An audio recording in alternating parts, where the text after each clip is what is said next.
Nobody's moving. Nobody's doing anything. That was what the woman at Pump 4 said afterward, when the police asked her to describe what she saw. She'd been standing 6 feet away. She had a phone in her hand, and she just stood there. Everyone did, except him. By the way, where are you watching from? Tell me in the comments below. And if these stories mean something to you and you want to help us keep them ad-free and consistent, you can support us on Patreon. Link is in the description. Because what happened at that gas station on a Thursday afternoon wasn't supposed to involve a man in a blue uniform with oil on his knuckles. It wasn't supposed to be quiet. It wasn't supposed to be over in 11 seconds. But it was. And when the dust settled and the police arrived and the bystanders finally lowered their phones, only one question kept circulating through the crowd. Who is he? Not the suspect, not the boy, not the woman in the pressed blazer who was still shaking by the time the cruisers pulled in. The man who stopped it. That question, who is he, is what this story is really about. Because the answer changes everything. Declan Rourke had been awake since 4:45, not because Marisol was sick, not because a nightmare pulled him under, just because that's what his body did now. It had been doing it for 6 years, since the last deployment, since the kind of mornings where the difference between 4:45 and 5 o'clock was the difference between ready and caught off guard. The habit never left. Neither did the instinct. He made 2 sandwiches before 6. One for himself, one for Marisol, cut diagonally the way she liked, wrapped in foil so it stayed warm through her first class, and he packed her bag while she ate cereal at the kitchen table, half asleep, her dark hair pulled into a lopsided braid she'd done herself because she'd decided at age 8 that she was old enough to manage it. She mostly was. The drive to the station took 9 minutes. Marisol sat in the passenger seat of his truck with her backpack between her feet and her library book open on her knees, reading in the gray morning light without looking up. She was like that. Internally organized in a way that still surprised him. That quiet self-containment she'd inherited from her mother and somehow kept even after everything that had happened. He didn't talk much on the drive. He never did in the mornings. But when they pulled into the lot, he reached over and tucked a loose strand of hair behind her ear without thinking, and she let him, which meant she was in a good mood. "Break room's unlocked," he said.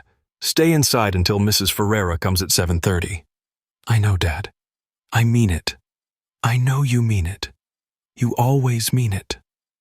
She climbed out and headed for the side entrance without looking back, backpack bouncing, book already open again. He watched her until the door closed behind her. Then he turned to the forecourt.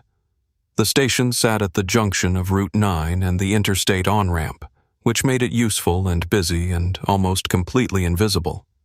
People stopped here because they had to, not because they wanted to. They filled their tanks, bought bad coffee, checked their mirrors, and pulled back onto the road without registering anything about the place except the price per gallon. It was the kind of location that existed in the margins of people's lives. Transactional, forgettable, staffed by people who were easy not to see. Declan had been working here for 14 months. He pulled on his uniform jacket, ran through the morning checklist, forecourt lights, squeegee buckets, pump 7, which had been sticking, and then took up his position near the service bay entrance. Not behind the counter. Never behind the counter if he could help it. He liked the open sight line, liked being able to see the full lot, both entry points, the road in both directions. Old habit. He noticed the van at 7:52. It came in from the interstate side, moved slowly through the lot without stopping at a pump, and pulled to the far edge near the air and water station. The engine stayed on. The driver didn't get out. The plates were from out of state, which wasn't unusual. The position of the vehicle was. Parked facing out. Engine running. Driver's window down 2 inches. Declan noted the plate number without reaching for his phone. He went back to checking pump 7, but he didn't stop watching. The van didn't move for 23 minutes. Declan knew because he'd been counting, not obsessively, not with any visible tension. Just the low-grade internal clock that had been running in the background of his life for so long, he barely noticed it anymore. 23 minutes at an air and water station with a running engine and a driver who hadn't stepped out once. No dog being watered, no tires being checked. No one in the passenger seat was waiting. Just a vehicle, idling, pointed at the exit. He refilled the squeegee buckets. But he helped a woman in a minivan locate the tire pressure gauge. He walked the Pump 7's panel twice and found the stuck mechanism on the second try. A small piece of grit lodged in the release latch and cleared it with his thumbnail. Routine. Ordinary. The kind of morning that looked, from the outside, like nothing at all. At 8:17, the van pulled out. Declan watched it go. Note the direction. Back toward the interstate, not the town road. He held the plate number in his head for another few minutes, then let the morning absorb it. Could be nothing. Usually there was nothing. But the body keeps its own records, separate from the mind's conclusions, and somewhere underneath the ordinary rhythm of his shift, something had been filed away. He went in to check on Marisol at 8:30, and she was at the break room table with her homework spread out in front of her, pencil moving, library book face down beside her elbow. She'd eaten the second half of her sandwich. The foil was folded neatly at the corner of the table, which was something her mother used to do, and which Marisol did now without knowing why. "Mrs. Ferreira's late," she said without looking up. 5 minutes, he said. She texted, "She's always 5 minutes. Most people are." Marisol looked up at that, the way she did when she suspected he was saying something that meant more than it sounded. She had her mother's eyes, that particular quality of attention that made you feel you were being read rather than looked at. Then she went back to her homework, apparently deciding he wasn't being philosophical, just factual, and he stood in the doorway a moment longer than necessary. Then he heard a car pull in at Pump 3, and he went back to work. Across the city, in a wood-paneled courtroom on the 4th floor of the Halverton County Courthouse, Judge Vivian Ashworth was 40 minutes into a custody modification hearing that should have taken 20. She sat straight-backed behind the bench, reading glasses low on her nose, the petition open in front of her. The petitioner was a man named Garrett Solis, 34 years old, 2 tours in the Marine Corps, currently employed as a warehouse supervisor. He was requesting a modification to his visitation schedule, citing changed circumstances following his ex-wife's relocation. His attorney had submitted documentation. His record was clean. His daughter, by all accounts in the file, adored him. Said the PTSD disclosure was on page 11. Vivian had seen it before she'd seen almost anything else. She asked 2 clarifying questions, listened to both attorneys, reviewed the guardian ad litem's report, and ruled against the modification. Her reasoning was procedural, contained, airtight, instability of primary residence, insufficient documentation of the therapeutic support framework, the child's current adjustment to her environment. Every word was defensible. Every word was, in its own careful way, true. Garrett Solis nodded when she finished. Just nodded. Didn't argue, didn't react, just gathered himself with the particular composure of a man who had learned that some rooms don't respond to anything you say. That composure, Vivian noted privately, was actually a point in his favor. She noted it, and then she moved on to the next case. If you're finding this story as gripping as we do, hit subscribe and turn the bell on, because every week we bring you stories about the people the world forgot to look at. You won't want to miss what's coming. Her clerk, a young woman named Priya, who had been with her for 2 years and had learned exactly how much candor the judge would tolerate, caught her at the elevator after the session wrapped. "The Solis petition," Priya said carefully. His service record had 3 commendations. 2 of them were for... "I read the file, Priya." "Of course." The elevator arrived. Vivian stepped in. "He can reapply in 6 months with updated documentation," she said. The framework is there. He simply hasn't met it. Priya didn't respond. The doors closed. Vivian checked her phone.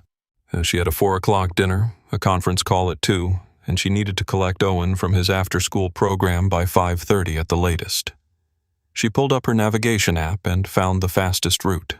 It took her past the gas station on Route 9. Owen Ashworth was 7 years old and had recently developed a passionate interest in anything with wheels. Vivian had learned this the hard way over the past 3 months, through detours to construction sites, through lengthy negotiations in toy aisles, through the specific exhaustion of explaining to an articulate and relentless child why they could not, in fact, stop and look at every truck they passed on the highway. He wasn't difficult. He was just intensely, completely alive in a way that Vivian sometimes found disorienting, as though the volume of his curiosity operated on a frequency her courtroom composure wasn't quite calibrated for. She picked him up at 5:28. He was waiting at the after-school entrance with his backpack on his front, which he did when he was excited about something, and his sneakers lighting up with each step, a concession she'd made in October that she was still mildly regretting. He climbed into the back seat and immediately began telling her about a classmate named Theo who had brought in a book about monster trucks and the specific load-bearing capacity of their tires. Vivian pulled into traffic. "That sounds educational," she said. "It was awesome," Owen corrected. She merged onto the main road and let him talk, giving the appropriate responses at the appropriate intervals, and her mind still partly in the courthouse. The Solis case had lodged somewhere behind her sternum in the way certain rulings occasionally did, not with doubt exactly, but with the particular weight of a decision that had been correct and uncomfortable in equal measure. She was practiced enough not to confuse discomfort with error. The law wasn't designed to feel good, it was designed to hold. The navigation prompted her to take the Route 9 exit. "Are we stopping?" Owen asked, tracking the turn with the radar all children seemed to have for any deviation from the direct path home. I need fuel." "Can I get a snack? You had a snack at school." "That was hours ago. It was 90 minutes ago." He accepted this with the philosophical resignation of a child who knew when he'd lost and moved on to pressing his face against the window to examine the gas station as they pulled in. It was the kind of place that held no particular interest for Vivian. Functional, slightly worn. The kind of establishment that existed to serve a purpose and asked nothing further of you. She pulled up to pump 3, the one closest to the road, checked her mirrors out of habit, and got out. The late afternoon was cooling fast, a thin edge of wind coming down from the north. She tapped her card, selected the grade, and lifted the nozzle. Her phone was already in her other hand. 2 emails from her clerk. A reminder about the conference call, a message from the dinner host confirming the reservation. She moved through them efficiently, the pump clicking steadily behind her. Owen had his window down 2 inches. "Mom, there's a van with a sticker on it." "It's a really cool sticker. Can I go look?" "Stay in the car, Owen." A pause. The particular silence of a child deciding whether this instruction was negotiable. "It's right there," he said. Across the forecourt, Declan was replacing the nozzle on pump 7 when he saw the boy's door open. He didn't think about it consciously. The analysis happened somewhere faster than thought.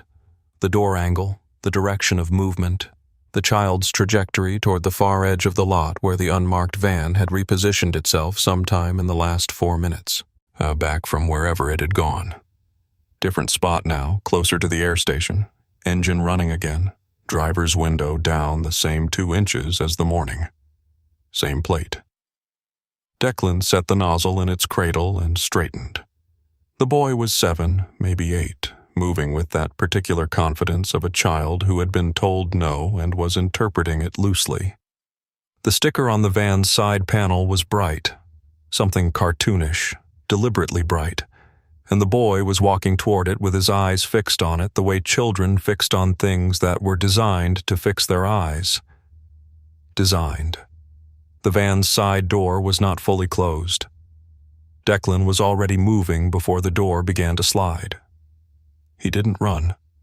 Running draws attention, creates noise, alerts the wrong people too early. He walked fast, with purpose, and cutting the angle across the forecourt in a straight line that put him between the boy and the vehicle with 4 seconds to spare. At pump 3, Vivian was reading an email. The pump clicked off behind her.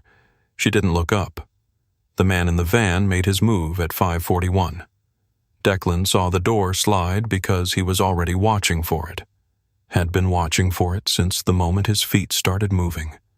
His eyes tracking the gap widening in the van's side panel with the kind of focus that didn't announce itself, didn't tighten his jaw or change his breathing, just settled into the cold, functional clarity he hadn't needed in 14 months, but had never actually lost.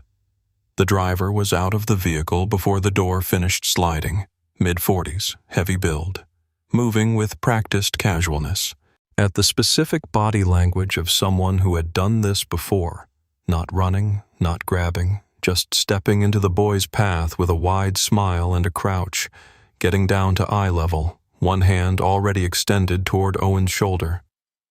"Hey, buddy, do you like that sticker? I've got more inside." Owen stopped. I looked at the hand. I looked at the sticker. 7 years old, and already something in him hesitated. That animal instinct children have before the world teaches them to override it. He didn't step forward. But he didn't step back either. Declan closed the remaining distance in 3 steps. He didn't announce himself. Didn't shout. Didn't reach for his phone. Didn't do any of the things that give a man like that a window to move. He simply stepped in front of Owen, between the boy and the outstretched hand, and stopped there. And the quality of his stillness was such that the driver looked up and immediately understood that something had changed. "Back away from the child," Declan said. Not loud, not aggressive, the way you'd state a fact about the weather. The driver straightened slowly, a recalibration. His eyes moved across Declan, the uniform, the oil on his hands, the gas station patch on his chest, and whatever he was looking for, he didn't find it, because the look on Declan's face wasn't anger or fear or the uncertain aggression of a civilian trying to be brave. It was nothing. It was the specific absence of expression that meant the man wearing it had already decided how this was going to go. "Just talking to the kid," the driver said. "No," Declan said. "You're not." The driver moved then, not toward Owen, but sideways, trying to create space, trying to get back to the vehicle door. Standard. Predictable. Declan had seen it more times than he could count in places where the stakes had been considerably higher than a gas station forecourt in late afternoon.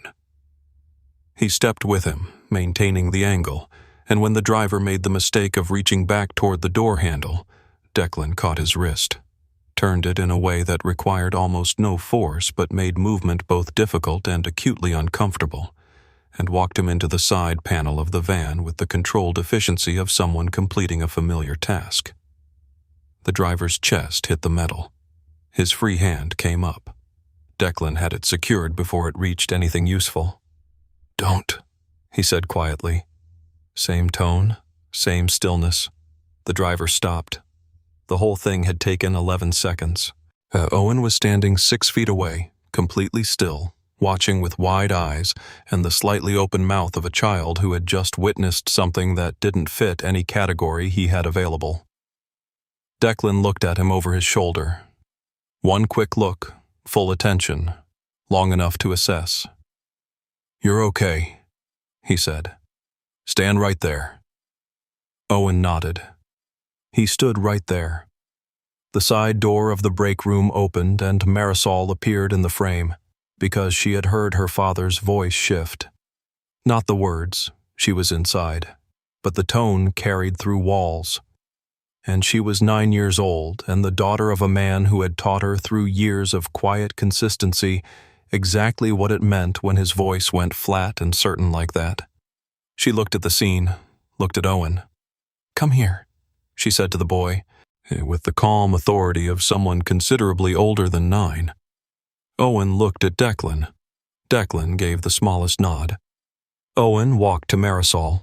3 phones were already up by the time Declan had the driver turned and held against the vehicle with one forearm and his knee at the correct angle to prevent leverage. He could see them in his peripheral. 2 women at adjacent pumps, a man by the air station, all filming, all with the instinctive stillness of people watching something they didn't fully understand but knew mattered. With his free hand, Declan had already dialed. "This is a citizen's detainment at the Route 9 Petro station," he said when dispatch answered. "I have a male suspect in attempted child abduction. I need units now." At pump 3, the nozzle had been finished for 2 minutes. That Vivian was still reading her email. Then she heard Marisol say, "Owen?" and looked up. The sound of her son's name in a stranger's mouth pulled Vivian's head up before her mind had finished processing that she'd heard it. Owen was standing at the break room doorway with a girl she didn't recognize, a child, maybe 2 years older than him, dark-haired and composed in a way that seemed almost architectural, like composure was simply the material she was made of. Owen's hand was in hers. He wasn't crying. He was looking back across the forecourt with the expression children get when something has frightened them but the fright hasn't fully arrived yet, suspended in the moment just before it lands. Vivian's eyes moved to where he was looking. A man in a blue uniform had another man pressed against the side panel of a van. Not violently. That was the first thing she registered, and it confused her, because the control in it didn't match any version of confrontation she'd seen outside of a courtroom. The man in the uniform wasn't straining, wasn't shouting, wasn't doing any of the things that should accompany physically restraining another adult against a vehicle. He was simply there, holding the position with the same energy she might use to hold a door open, complete and unhurried. She was already moving. "Owen." She crossed the forecourt in 8 steps and reached him at the doorway, both hands on his face first, the parents' instinctive inventory, checking everything at once. He was fine.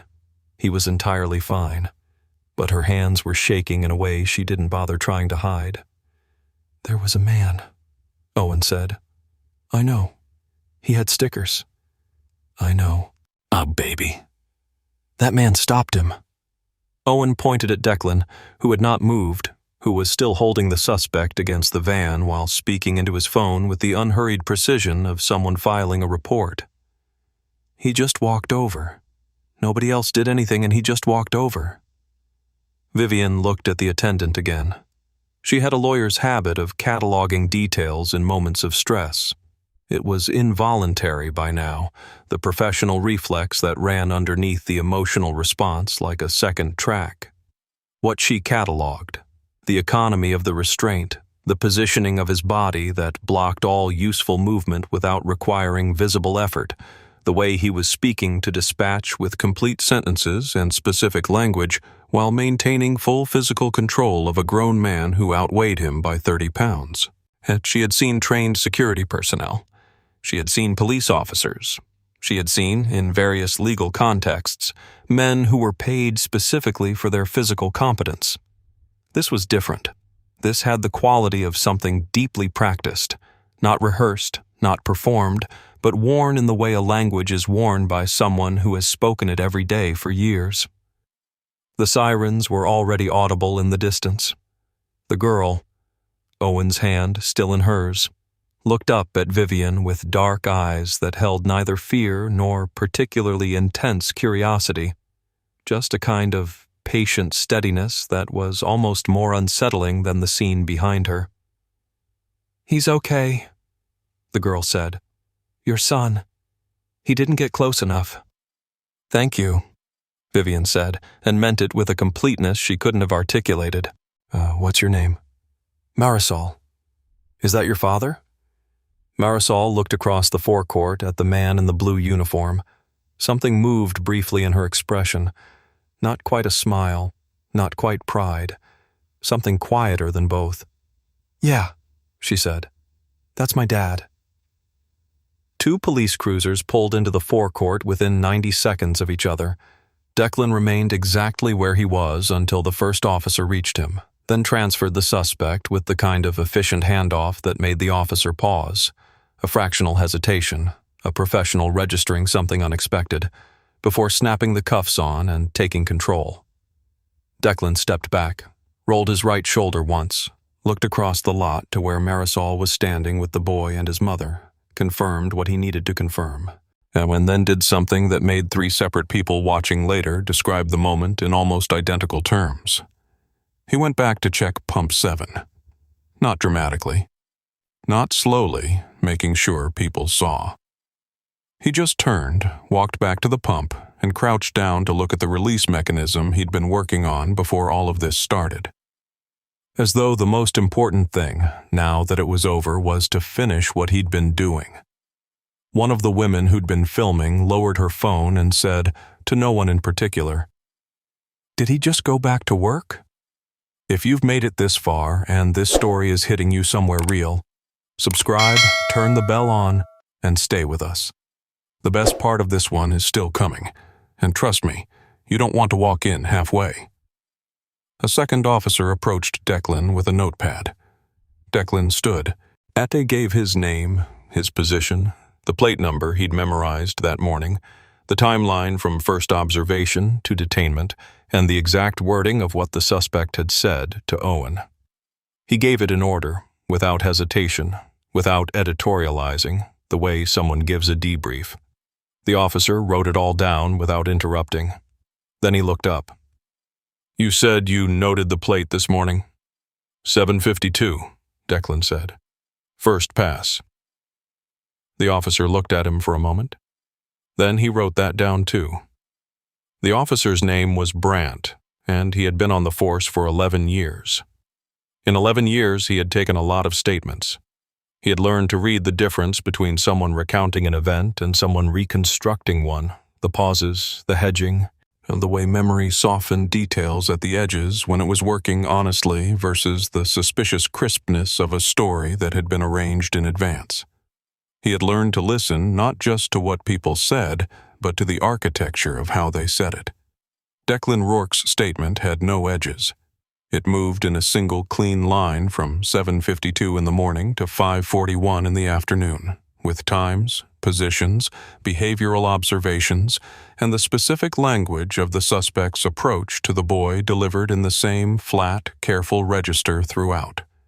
No drama, no inflation, no moment where the teller inserted himself as anything other than a person who had observed something and then acted on it.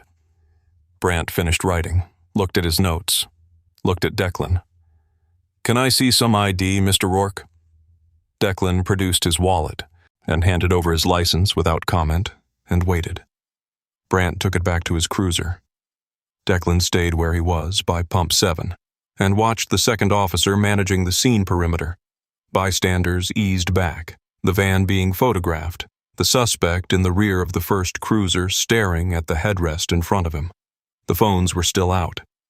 Some people had stopped filming and were just watching now, the way crowds do when the immediate urgency has passed, and what remains is the slower process of understanding what they actually witnessed. Vivian was 20 feet away, Owen pressed against her side, her arm around him with a grip that hadn't loosened since she'd reached him. She was watching Declan with the focused attention of someone trying to solve a problem they didn't yet have the correct framework for, and he was aware of her watching. He didn't look back. Brandt returned from the cruiser. He walked a little differently on the return trip. Not dramatically, nothing that would read to a civilian as significant. But Declan noticed it because he noticed everything. And what he noticed was that Brandt's posture had adjusted by about 3 degrees, a subtle straightening that happened when someone recalibrated their understanding of who they were talking to. Brandt handed back the license. "Thank you for your cooperation, Mr. Rourke," he said. And then, after a pause that contained something Declan recognized as professional respect, trying to find appropriate civilian expression, "That was good work." "The boy's fine," Declan said. "That's what matters." Brandt held his gaze for a moment, nodded, and moved back toward the cruiser. Vivian had watched the exchange. She had spent 17 years in and adjacent to the legal system, reading rooms for a living, and she had seen the way Brandt walked back from that cruiser, and she had seen the way he spoke to the man in the blue uniform, and she understood, with the cold precision of someone whose professional survival depended on reading signals correctly, that the officer had found something on that license that changed the way he was standing. She needed to know what it was. It wasn't strategy. It wasn't the judicial reflex. It was something more fundamental. The need, sitting in the center of her chest where her son had just pressed his head, to understand exactly who had stepped between Owen and that van. She took out her phone, typed the name she'd heard the officer use, Declan Rourke. The first result was a news article from 6 years ago, a military publication. She tapped it and the page loaded slowly, the signal thin at the edge of the forecourt, and she waited with the particular patience of someone who had learned that some answers required stillness.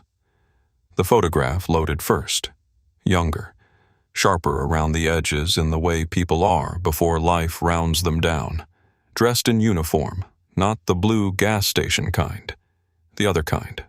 The kind with insignia she recognized even with her limited military literacy as something significant. Standing with a unit, straight-backed, the same quality of watchful stillness in his face that she'd seen across the forecourt 20 minutes ago. Then the text loaded. She read the headline, read the first paragraph, scrolled slowly, the way you scroll when each line is adjusting something inside you and you need a moment between adjustments. Ranger Battalion, 3 deployments. The specific nature of the operations wasn't detailed in the public article, but the language around them was.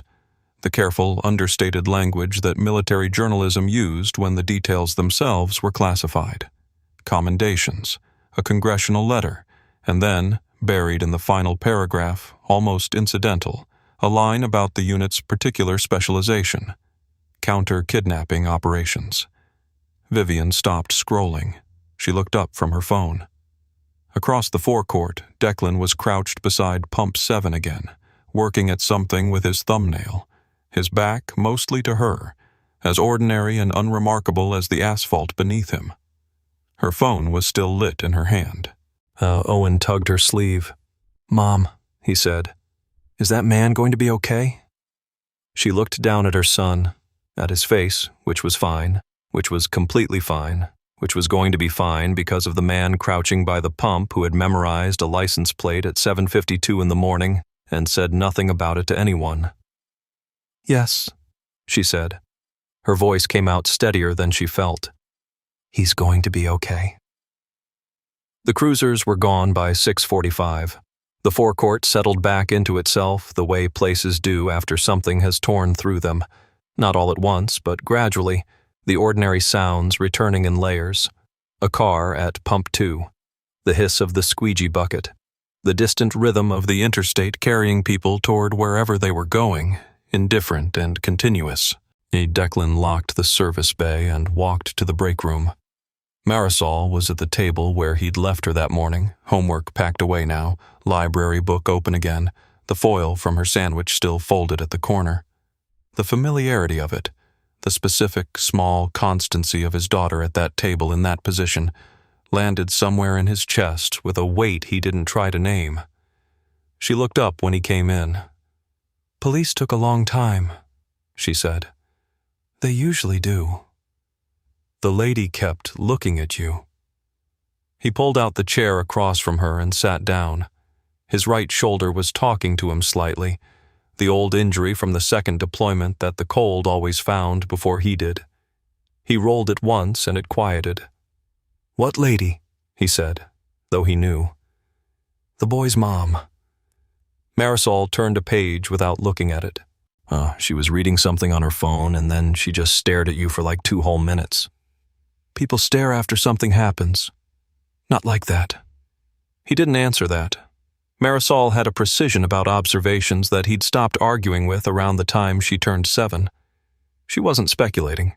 She was reporting. He put his elbows on the table and looked at his hands. There was a grease mark on his right knuckle from Pump 7's latch, and beneath it, barely visible in this light, the edge of a scar that ran from the base of his thumb to the center of his palm. 3 inches. A reminder from a night in a city whose name he didn't say aloud anymore, in a situation that had resolved in the only way situations like that ever resolved, imperfectly and at cost. He'd been 31. He'd been very good at what he did, and he thought about Nadia sometimes, at tables like this, not with the acute grief of the early years, which had been something closer to a physical condition than an emotion, but with the softer, more manageable sorrow of a man who had learned to carry weight without being crushed by it. She had been the one who understood the duality of him, the part that could do what he did and the part that sat across from her at kitchen tables. She'd never treated those two things as contradictions. He missed that most, being understood as a whole thing. After she got sick, after the diagnosis and the 18 months that followed, he had filed for the custody modification because a lawyer friend told him it would be wise to have the paperwork clean, to have everything formal while things were still clear. He'd been working at the station 8 months by then. The judge had asked about his occupation, his housing, his mental health disclosures. He had answered honestly. He always answered honestly. It was the one habit from service he'd kept without modification, not because it was strategically wise, which it frequently wasn't, but because it was the only way he knew how to be in a room. The ruling came 3 weeks later. Instability of occupation. PTSD disclosure flagged as risk factor. He hadn't appealed, not because he agreed, because the energy required to fight it was energy he didn't have, and Marisol needed what he had left. So he showed up, made the sandwiches, worked the double shifts, checked Pump 7, watched the forecourt with the eyes he couldn't turn off. And today those eyes had found the van at 7:52. Dad, Marisol said. He looked up. She was watching him with her mother's quality of attention. That look that didn't demand anything, just waited for whatever you were ready to give. Are we going to be on the news? He'd known she'd circle back to it. Probably, he said, for a day. Then something else happens and people move on. Theo's going to think it's cool. Theo sounds easily impressed. The corner of her mouth moved, not quite a smile. The Rourke version of one. Do you miss it? She asked. The question came out simply, with none of the weight she had to know it carried, which was its own kind of sophistication. He considered lying. It would have been the easier answer, and she might not have caught it, though probably she would. He looked at the foil folded at the corner of the table.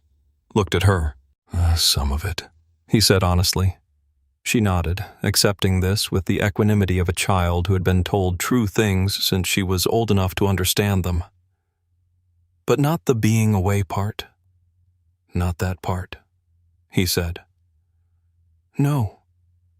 She went back to her book. He stayed at the table.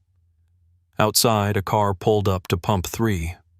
The same pump where the woman in the pressed blazer had been standing with her phone, not watching, and then suddenly, desperately watching, and the ordinary machinery of the evening resumed. He'd told Marisol the truth. He missed some of it. He was also, sitting here in a break room that smelled like engine oil and the foil wrapper of a sandwich he'd made at 6 a.m, doing exactly what he was supposed to be doing. Watching, staying, being the person who didn't leave. He was very good at that too. Vivian didn't sleep well. She told herself it was the adrenaline, the residual chemical fact of fear working its way out of her system the way it did after any acute stress, elevated cortisol, disrupted sleep architecture, the body's honest accounting of what it had absorbed. She was a precise woman, and she preferred precise explanations. The adrenaline explanation was accurate as far as it went. It didn't go far enough. She lay in the dark of her bedroom and listened to Owen breathing through the monitor she hadn't used in 2 years, but had turned back on tonight without examining the impulse, and she thought about the line she'd read on her phone in the gas station forecourt. Counter-kidnapping operations. Not general combat. Not standard infantry deployment. Specific, trained, specialized work, the kind that required a particular combination of perceptual precision and physical control that she understood now was exactly what she had watched function in real time at 5:41 on a Thursday afternoon. The man had seen it coming before it started, had positioned himself before the door fully opened, had contained the situation in 11 seconds with no collateral chaos, no escalation, no civilian at risk. She had the language for it now. It didn't make the image of Owen walking toward that van easier to hold. She got up at 5:30, made coffee, and opened her laptop at the kitchen table. The local news had picked up the story overnight. A brief piece, 40 seconds of footage from one of the bystander phones. The headline reading, "Gas Station Worker Stops Suspected Child Abduction on Route 9. And the footage was clear enough. You could see the economy of it. The way Declan moved across the forecourt, the angle he cut, the complete absence of wasted motion. The comments beneath the article were already asking the same question. Who is this guy? By the time she finished her first coffee, 3 veterans advocacy accounts had shared longer versions of the clip with Declan's service record attached, pulled from public military records, the same article she'd found herself the evening before. The phrase that kept appearing in caption after caption was the one that had lodged in her chest like a splinter. Former Army Ranger. Works at a gas station. She read it 4 times on 4 different posts, and each time it landed with the same force. Not because it was accusatory, because none of the posts were directed at her, and none of them knew who she was or what her connection to this man's history was. But because she knew. She knew the connection, and the knowing was its own specific discomfort. Owen came downstairs at 7. He was in his pajamas, hair flattened on one side, carrying the stuffed dog he'd stopped bringing to breakfast 6 months ago and had apparently retrieved from wherever he'd stored it. He climbed into the chair beside her without a word and leaned against her arm, and she closed the laptop. "Did you sleep?" she asked. "A little." He picked at the dog's ear. "Was that man in trouble? The man who stopped it?" "No." "Good." A pause. "He was really calm." "Yes," she said. "He was." "Theo would never believe me." She put her arm around him, and he settled into her side, and she sat with that, with the particular relief of her child's weight against her, and tried not to think about how different the weight of this moment might have been, how easily the evening could have organized itself into something she would not have recovered from. She thought about Declan Rourke at a kitchen table somewhere in this city, making a sandwich for his daughter, driving a truck with a 9-year-old in the passenger seat, working a double shift at a gas station because the custody paperwork needed to be clean, because the lawyer said formal was better, because he had answered honestly when the court asked about his mental health, and honesty had cost him in the way honesty sometimes does in rooms that are designed to evaluate rather than understand. She thought about her own handwriting on that ruling. Or instability of occupation. If you've been with this story from the beginning, you already know this is more than a rescue. Subscribe and hit the bell so you're there when we show you exactly what Vivian does next, because that decision changes everything. She opened the laptop again, pulled up the court management system, searched the name. Declan Rourke. The file loaded. She opened it slowly, the way she'd scrolled through the phone screen the night before, giving herself a moment between each thing she found. Her own ruling looked different at 5:45 in the morning with Owen asleep against her arm. Not legally. It was still defensible, still procedurally correct, still built on the framework she had applied consistently across dozens of similar cases. All of that remained true. But defensible and right were not always the same architecture. She had known that. She had always known that. It was the kind of knowledge that the structure of the job made easy to set to one side. She read the ruling to the end. Then she sat for a long time, the coffee going cold beside her. Owen's breathing evening out into sleep, the morning arriving gray and ordinary through the kitchen window. The file sat open on her screen until 8:15. Vivian didn't close it. She didn't annotate it, didn't reach for her legal pad, didn't do any of the things her hands usually did when she was working through a problem. She just read it. Again. The way you read something when you're no longer looking for what it says, but for what it means. Those being, she was discovering, two different exercises entirely. The language was hers. She recognized every construction, every carefully weighted phrase, the specific architecture of her own reasoning laid out in the formal structure of a written ruling. She had drafted it in 40 minutes on a Wednesday afternoon 14 months ago, between a conference call and a sentencing review. She remembered the afternoon, vaguely, not the case specifically, because there had been others that week, but the general texture of it, the steady throughput of work that characterized her professional life. 40 minutes. She had determined the shape of a man's relationship with his daughter in 40 minutes on a Wednesday afternoon. The instability of occupation finding had been technically sound. He had been at the station 8 months, which was insufficient employment history under the framework she applied. And the PTSD disclosure had been flagged not as disqualifying but as requiring supplementary therapeutic documentation, which he hadn't submitted. Every piece of it was defensible. Every piece of it fit the framework. The framework, she was beginning to understand, had a shape. And the shape had edges. And things fell off edges. She thought about Priya at the elevator. His service record had 3 commendations.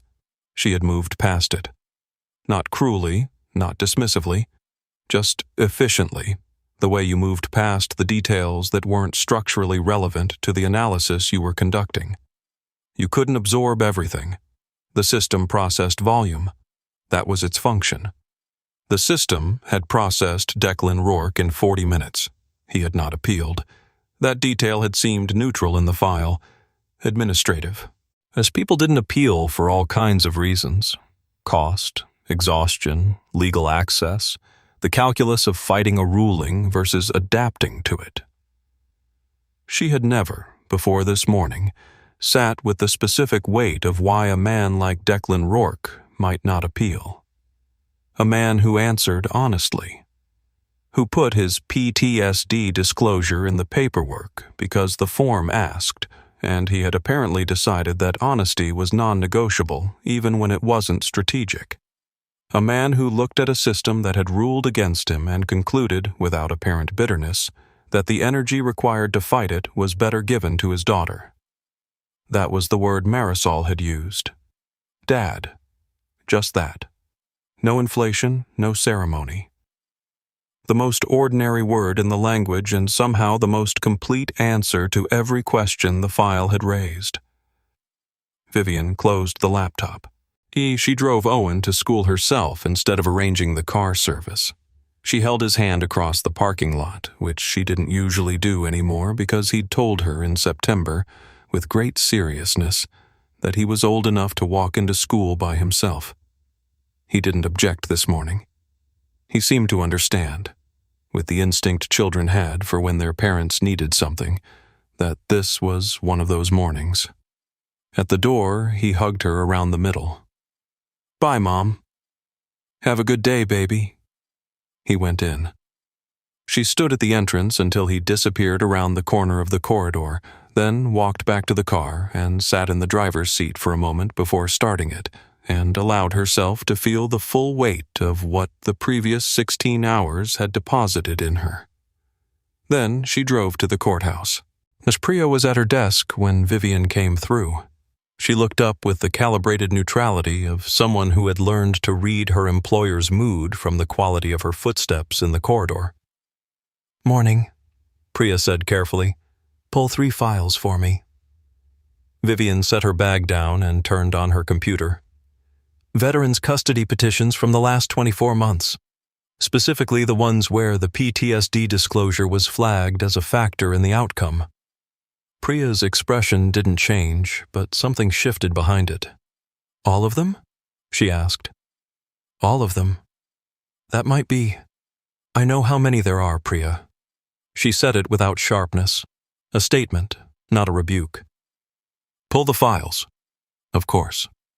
Priya stood, paused. Should I include the Rourke modification from 14 months ago?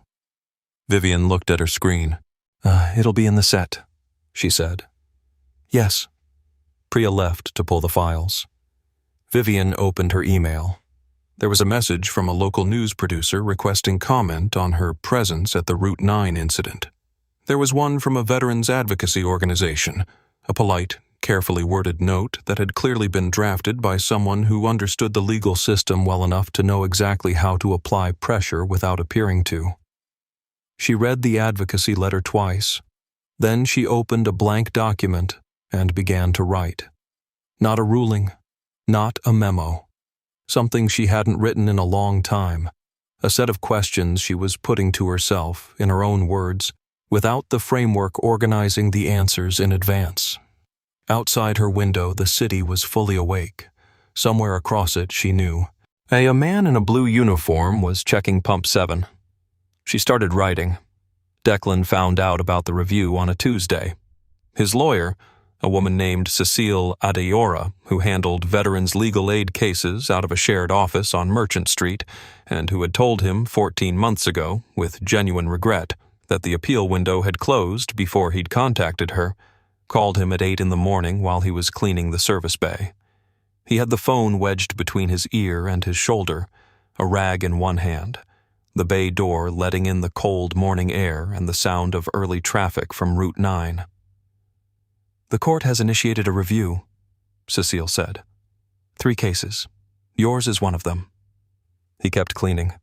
What kind of review? He asked. Formal. Judge initiated. That means it didn't come from a petition. It came from inside the bench itself. A pause. Declan. That doesn't happen. Not like this. Not without something significant pushing it. I know what pushed it, he said. The incident. The incident. Cecile was quiet for a moment. He could hear her thinking, the specific silence of a lawyer recalibrating around a development that didn't fit the standard model of how things moved. How do you feel about it? She asked. He thought about that, wiped down the bay wall in a slow, even stroke. I feel like Marisol has a parent who showed up, he said. The review doesn't change that. But yeah, I'd like it on the record. That's what I thought you'd say. Another pause, warmer this time. I'll be in touch when I have the specifics. He hung up and finished the bay. As Marisol didn't know yet, he wasn't going to tell her until there was something concrete to tell. Not because he was protecting her from disappointment. She was too old for that kind of protection and too perceptive for it to work anyway. But because she'd been living in the same stability he'd built around her for 14 months, and he didn't want to introduce a variable that might shift the ground before it had solidified. She had enough to manage. She was 9.5 raising herself in the spaces between his shifts, folding her own foil and walking herself through her own mornings with a self-sufficiency that he was proud of and quietly grieved in equal measure. He wanted to give her certainty, not hope. Certainty. And he drove to the station at 9:15 and took the second half of his shift from a colleague who needed the hours off. The morning was gray and cold, the forecourt slicked from overnight rain, Pump 7 holding steady after last week's repair. He moved through the familiar rhythms of the work, checking, clearing, maintaining, and let the phone call settle into him at the pace it needed to. At 11:43, a car pulled into the forecourt that he recognized. Not the car itself. It was a different one than Thursday, a smaller model, the kind chosen for discretion rather than statement. But the way it parked, precise and deliberate in an uncrowded lot, drew his attention before the driver's door opened. And when it opened and Vivian Ashworth stepped out, he knew she'd come before she'd walked 3 steps toward him. She was dressed differently than Thursday. No blazer, no courtroom composure arranged over her like armor. Dark coat, hair pulled back simply. She looked, he thought, like someone who had made a decision and was in the process of honoring it before she could reconsider. She walked to where he was standing by the service bay. He waited. "Mr. Rourke," she said. "Miss Ashworth." She registered the absence of her title in his address. He saw it, but she didn't correct it, which told him something about what kind of conversation she'd decided this was going to be. "I wanted to come myself," she said. "Not through a letter, not through—" She stopped, started again with less architecture around the words. "I needed to come." He nodded. She looked at him with the direct, assessing attention that was clearly native to her, and the look of someone whose professional life had been built on reading rooms and people. He returned it steadily and without performance, the same way he did everything. "How is Marisol?" she asked. The name stopped him. Not because it was unexpected. She'd had access to his file, she knew the name, but because of the way she used it. Not instrumentally, not as a demonstration that she'd done her research. She used it the way people used the names of children they were asking about genuinely, with the specific weight of a person who understood that a child's name in your mouth was a kind of accountability. "She's well," he said. "Good week at school." Vivian nodded. Something in her face shifted. Not dramatically, not the theatrical collapse of a person performing remorse, but the quiet adjustment of someone who had decided to be honest and was finding it slightly harder than anticipated. "I read the ruling," she said. "My ruling, on your modification." He said nothing. "I want you to know that I understand." She stopped again, reorganized. "I'm not here to explain it to you. You were there. You know what it said." "I do," he said. The wind moved through the forecourt. Somewhere on the lot, a nozzle clicked off. "I'm reviewing 3 cases," she said. "Yours is one of them. I can't tell you the outcome. That wouldn't be appropriate. But I wanted you to know it was happening. And I wanted you to know that I came here, to this place, because—" She looked at the forecourt, at the pump where Owen had stood, at the bay door behind him. "Because I thought the least I could do was not make you come to me." Declan looked at her for a long moment, the same look he'd given her across the lot on Thursday, reading, not judging, taking the measure of what was actually there. "Thank you for coming," he said. It was simple. It was complete. It was not forgiveness, and it was not absolution, and it was not more than she'd earned, but it was real. And she seemed to understand all of that simultaneously, because she nodded once with the sober precision of someone receiving exactly what they deserved, nothing added. "Take care of yourself, Mr. Rourke," she said. "You too," he said. "Ms. Ashworth." She walked back to her car. He watched her go, then turned back to the service bay. There was work to finish. The review took 6 weeks. Vivian worked through it methodically. At the way she worked through everything, not quickly, not with the performed urgency of someone trying to demonstrate sincerity, but with the careful, unglamorous thoroughness of a person who understood that the only meaningful apology was a structural one.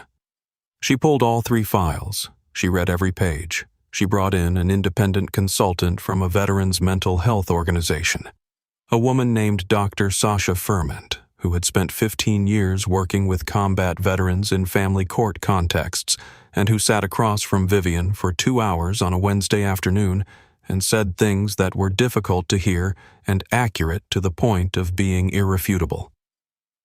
The PTSD disclosure framework, Dr. Ferment explained, had a fundamental design problem. It asked veterans to self-report mental health history with the genuine intention of supporting informed custody decisions. What it did in practice, in the absence of specific contextual guidance, was created a disclosure trap, a situation where honesty produced worse outcomes than silence. Veterans who reported, as they were encouraged to do, found their disclosures flagged as risk factors by judges who lacked the clinical training to interpret them accurately. Veterans who didn't report avoided the flag but carried the weight of concealment through the rest of the proceedings. Declan Rourke had reported. Vivian had flagged it. She listened to Dr. Ferment's full 2 hours without interrupting, which was not something she did often in professional consultations. Then she asked 4 specific questions, wrote down the answers verbatim, and thanked her. Priya, who had sat in the corner taking notes throughout, looked at Vivian when Dr. Ferment left with an expression that was as close to openly emotional as she'd ever allowed herself in the office. "Are you all right?" Priya asked. "I'm working," Vivian said, but she said it gently. The written guidelines revision took 11 days. She drafted it herself, not delegated, not committee processed, not filtered through the administrative language that turned accountability into policy without ever quite naming what had been wrong. She named it, specifically and in plain language. The disclosure framework had produced outcomes inconsistent with its stated purpose. PTSD disclosure in custody proceedings required clinical interpretation and could not function as a standalone risk indicator without accompanying evaluative context. She submitted it to the presiding judge for formal adoption. Then she wrote to the 3 veterans whose cases were under review. Not form letters, individual letters, drafted on plain paper rather than court letterhead, because she understood instinctively that court letterhead was the wrong container for what these letters needed to carry. She told each man that his case had been reviewed, that new evaluative standards had been applied, and that the court had found grounds to revisit the original outcomes. She told Declan Rourke that the custody modification he had requested 14 months ago was being granted in full. His lawyer called her clerk's office the morning the letter arrived to confirm receipt. Cecile Adora's voice, relayed to Vivian through Priya, was professionally composed with something warmer moving underneath it. "He received it," Priya reported. "He said thank you." He went back to work. That was all. Vivian sat with that, the absence of drama, the simple continuation of his day, and found it, strangely, more affecting than any larger response would have been. It was consistent. It was exactly what she should have expected from a man who had pinned a suspect against a van and then gone back to check pump 7. He wasn't performing anything. He never had been. 3 weeks after the letters went out, a veterans advocacy organization called the Halverton Veterans Family Coalition published an open letter.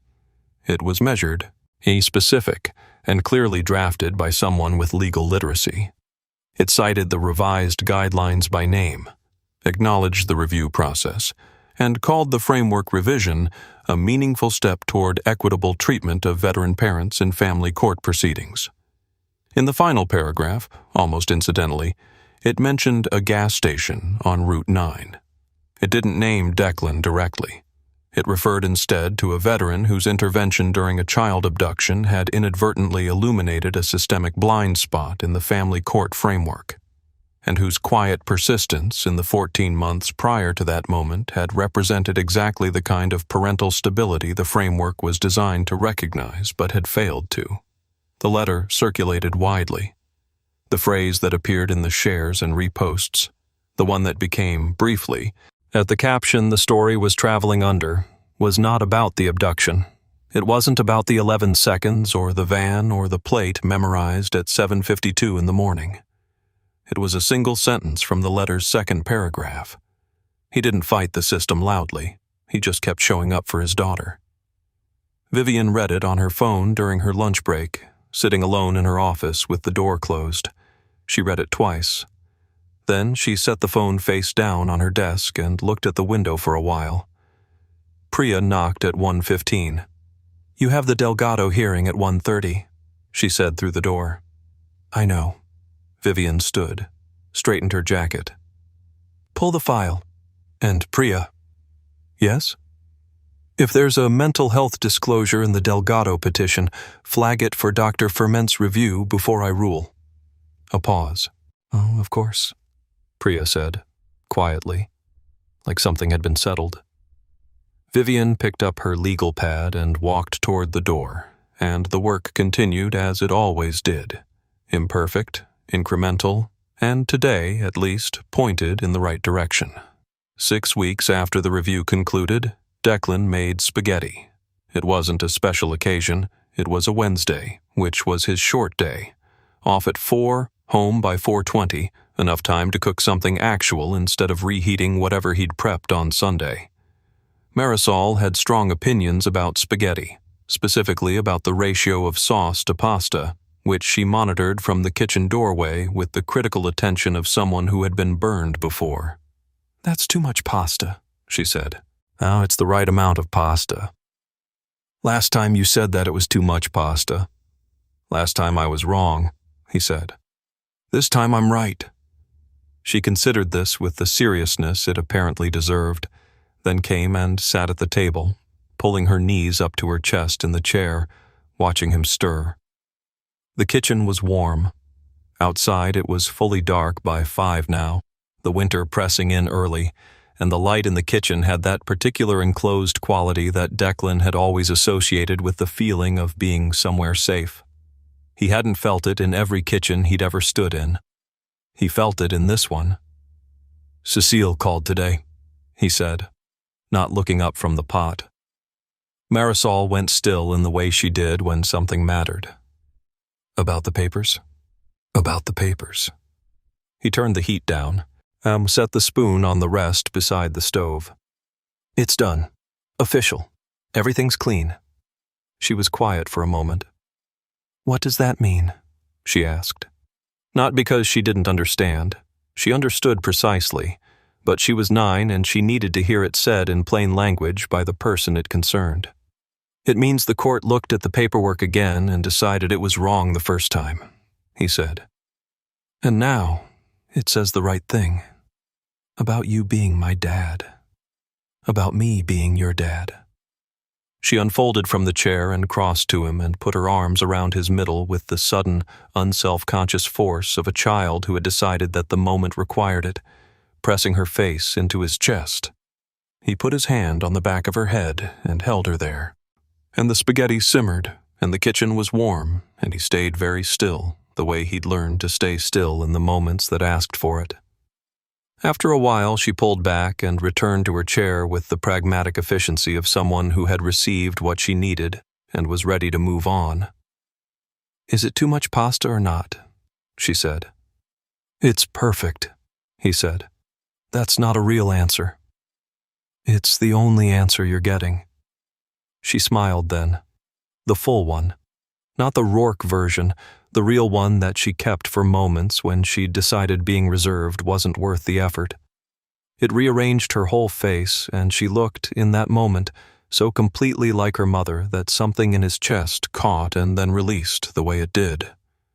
The way it would always do, probably, and he'd long since made his peace with that.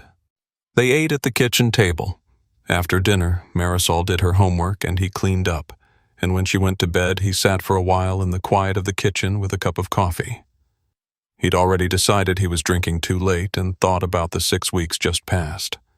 The call from Cecile. The letter that had arrived on plain paper, not court letterhead, which he'd noticed and which had struck him as the kind of detail that indicated someone had thought carefully about the container as well as the contents. He'd read it twice, and then put it in the drawer where he kept Nadia's letters. He hadn't told Marisol about Vivian. Not specifically. Not the connection, not the file, not the particular vertigo of the thing. She knew a review had happened, knew the outcome, didn't need the architecture. She was 9. There would be time. Eventually, for her to understand the full shape of how the world worked. How the same rooms that failed people could sometimes, slowly, be persuaded toward something better. How the people inside those rooms were capable of both. Not tonight, though. Tonight it was spaghetti and the right amount of pasta, and his daughter's homework spread across the table, and the sound of her reading aloud to herself from her library book, the habit she had when she thought no one could hear. He didn't tell her he could hear. He just listened. The forecourt would be there in the morning. Pump 7 would hold. The early shifts would come and he would make the sandwiches and watch the lot with eyes he couldn't turn off. And that was fine. That was all fine. That was the life. And the life was good enough and sometimes better than that. And today it was considerably better than that. The world was full of people it had used and set aside in places meant for labor, not legacy. People who kept showing up anyway, who watched when no one asked them to, who protected things that were never listed in any job description. Declan Rourke was one of them. He didn't need the world to know what he'd been. He needed Marisol to know who he was, and she did. Subscribe and don't miss our next story. The billionaire's surgeon turned out to be the man they fired from the mailroom. Trust me, you'll feel it. And tell me in the comments, what injustice should we tackle next?